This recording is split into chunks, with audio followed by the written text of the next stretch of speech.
we go. So I'm going to let Jess share a little bit about herself, but real quick, what I have about her is she helps parents implement systematic food and lifestyle changes to help kids calm down, have better poops, learn better, focus better, feel better, get better sleep, have more energy, have fewer sick days, rebound from stress, stay off medication, and simply be happier. Who doesn't want this? This sounds amazing. So excited to have you here, Jess. And she's a functional diagnostic nutrition practitioner, a board certified in holistic nutrition, and an author, speaker, and educator, but first and foremost, she's a mom to 3 beautiful boys and a partner to an amazing artist. Welcome, Jess. We're so glad to have you here today. Well, thanks for having me. What an intro. I mean, like, that's the dream, eh? Let's all have just happy kids. Yes. Higher, but I can't do it. Anyway, you can see me okay? I can see you. Yes, you can see us. Us is me. Us is me and my soul and my spirit, my energy and all my microbes. You can see us. Well, so first of all, tell us where you're located, because you are not based here in the U.S. I'm not. True North, strong and free, sort of. Yeah, no, it's beautiful up here. Still very snowy. But, you know, I work with people all over the world, so I always sort of am nondescript geography. But yeah, Eastern Canada is where I'm sitting. Mm-hmm. Wonderful. And tell us how you got interested in microbes in the first place, which is sort of a far jump from what you do, but I know it's all connected. But what led you down this journey to discover healing and led you to want to be a functional practitioner? Yeah, it's not an indirect relationship at all. It's very much connected. I've always been interested in kids. Like, I don't know what it is. You know what I've been interested in is the human condition, right? Like, what makes us do what we do? Why do we think the way we think? Why do we behave the way we behave? And, if I look back on my history, it's like that was always the thread. I was super interested in people, what makes people tick. And that's what took me to education, because I was like, adults are kind of a mess. So let's look at the kids and let's see if there's some simplicity in there. And I worked for a long time to help kids through education. And I did a lot of outdoor education and like taking kids on trips and taking them into the woods and camping and doing all these great, cool experiential things. And then I went into the classroom and I was teaching in the classroom, and I just want to know what makes kids tick. And man, they're not simple. They're not simple. They're complex little creatures. What? And they're not just lumps of clay waiting to be impressed upon? In a way, they are. They are super absorbers for sure. I was thinking of them the other day, kind of like mushrooms. You know how mushrooms, they grow and they multiply, but they bring the information from their environment. I don't know if that's a good parallel, but they detoxify in the forest, and they're just this like foundational piece of the forest. And what's going on with kids right now, I think, we can learn a lot, right? The new autism numbers just came out at 1 in 36 now, which, even if you don't have a kid who has autism, it's telling us, this is an epigenetic thing. Like, kids are shifting, kids are changing, and they are super absorbers. They are reflectors of their environment. And, it's not looking good. And as parents, we know that they're growing up in a funky environment. We can call it whatever we will, but it's not the healthiest planet. It's not the healthiest world, right? And as things are shifting on the outside, things are also shifting on their inside, which brings us to the microbes, right? Like our microbiomes are shifting and changing, and that is affecting how our kids function. And we're seeing it in the statistics of whether it's autism or depression or anxiety or ADHD or you name it. You just go into any classroom and you'll be like, oh, wow. Well, you're not wrong. And I mean, I think it's the environment that's causing some of these changes as well, right? Like, this is coming from the toxicity that the current humans or, the generation of humans have been absorbing for so long. And it's, It's really challenging because I think we're doing the best we can to be resilient to ebb and flow, but it also means that parents are having to literally learn an entirely different way of parenting when you're dealing with a child who has these types of issues. And I'm not a parent to humans. That wasn't my blessing in this lifetime, but I too love children. And I mean, I see, especially in kombucha, right, where a lot of small family businesses and some folks have come because their children are suffering, and they found that fermented foods can be a pathway to some normalcy, to helping to reclaim some of that gut health balance. And but it's also really challenging and sad to hear the struggles they have, the fights, the all kinds of intense emotional experiences that like we just didn't really have growing up. And so we don't have a lot of framework or context. Thankfully, unfortunately, thankfully, a lot of people have also had this issue. So there's a lot more support and resources out there. But talk a little bit about the kinds of changes we're seeing as a result of us responding to our toxic environment. Yeah, it's you nailed it, because I talk about this too with families. It's like, it's not your fault that you're stressed and maxed out as a parent, because sometimes I talk about it as like we are in a new era of parenting. There are things we need to know about and be concerned about that our parents didn't, like ranging from social media to gut bugs, like the whole thing, right? And so we really are kind of guiding each other. I mean, I have 3 kids between the ages of 11 and 16. So that's sort of where I am in my parenting. But anybody who has kids sort of, under the age of about 20, like, we're just trying to lead each other and help each other figure this new era out. Like our parents didn't have to think about gut bugs the way we do, but they also didn't have to think, well, maybe not our parents, maybe our grandparents didn't have to think about processed food versus real food versus like budgets and the cost of food and local versus coming from across the world.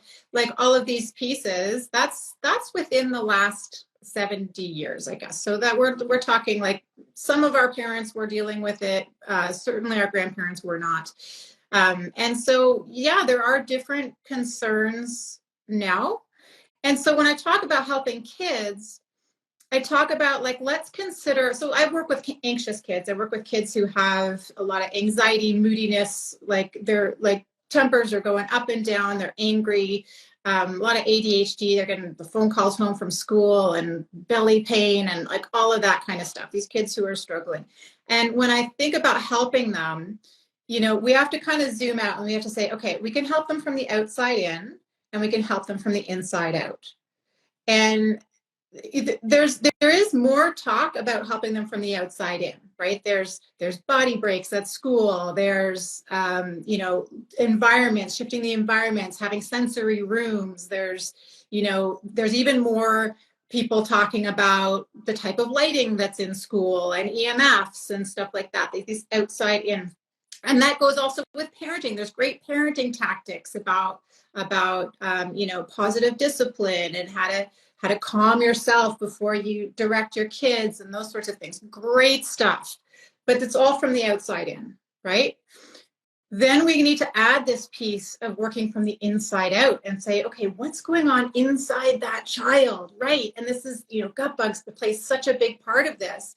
What's going on inside that child that's putting stress and pressure on their little nervous system and keeping them so stressed so that they interact with their environment in such a way, right? And that's they're in a reactive, not responsive place, right? Yes. Where they're just and that's just the nervous system doing its job. Like right. There's wrong with these kids. It's just the nervous system doing its job.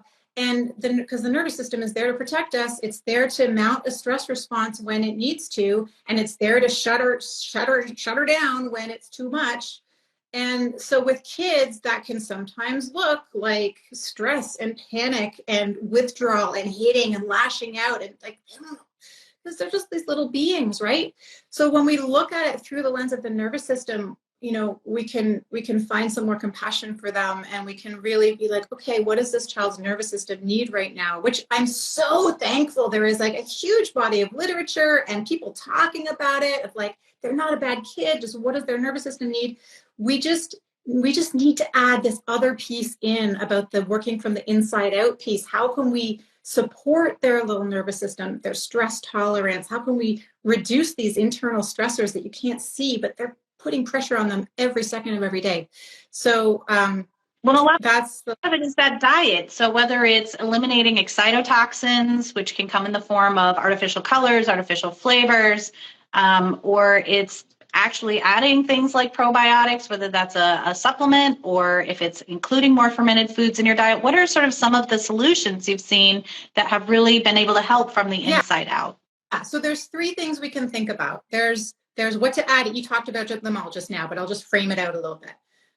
There's what to add in, right? Like our nervous system runs on nutrients. So if our kids don't have the right nutrients, then just the job doesn't get done, right? So the nervous system is going to be feeling these messages of threat. That's how I think about it. Like, where are the messages of threat coming from? If the nervous system doesn't have the nutrients that it needs, it's feeling threatened. So we need to bring in nutrients. We need to figure out what's putting pressure and stress on the system.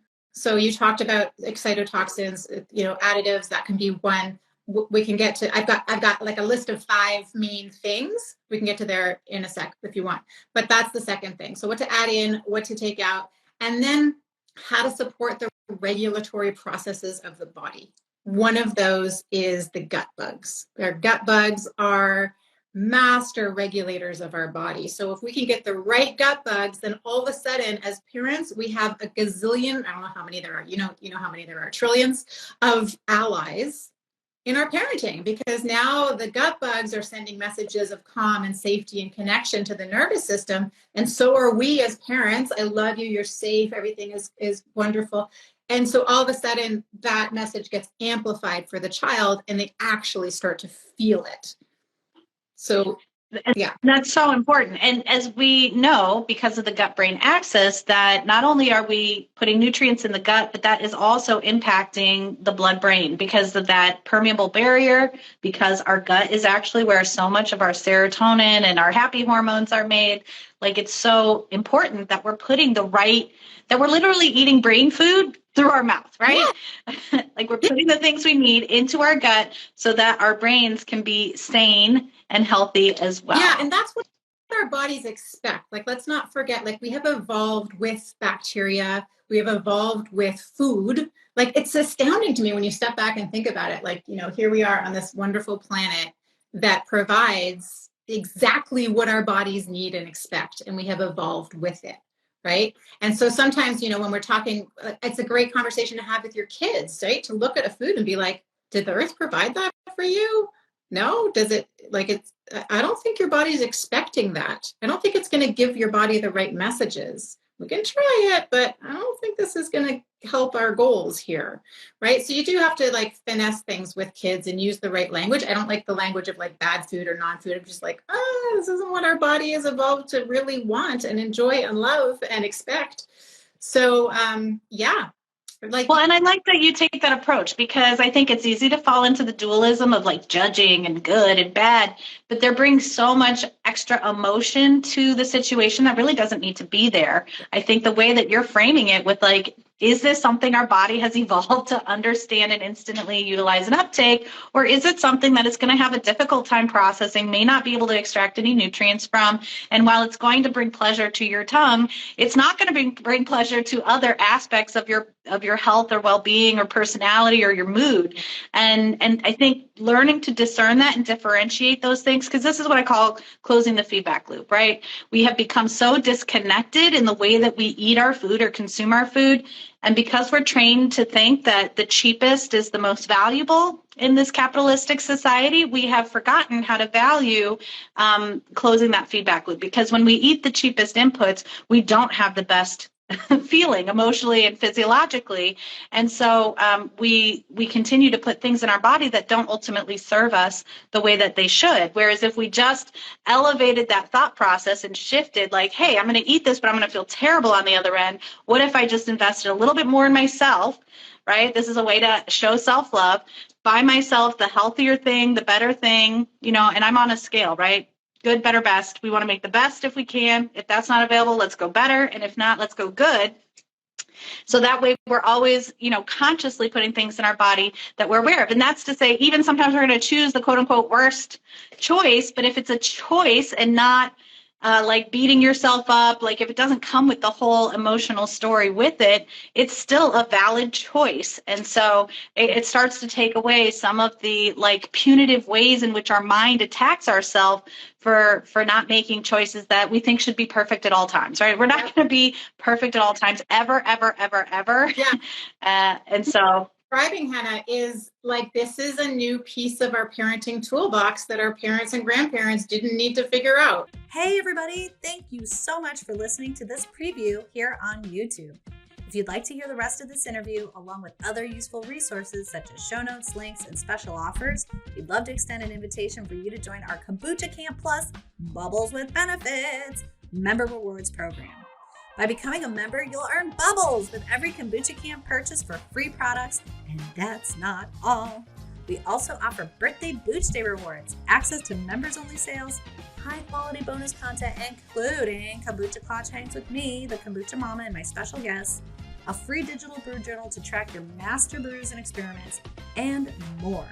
Now here's the best part. It is only $7.99 a month. For $79.99 for the year, you get 2 months free with the annual membership. You can learn more and join our Bubbles with Benefits program at kombuchacamp.com/kombuchacamp+.html. Don't forget, that's camp with a K, because we're cute and clever over here. And don't forget, trust your gut.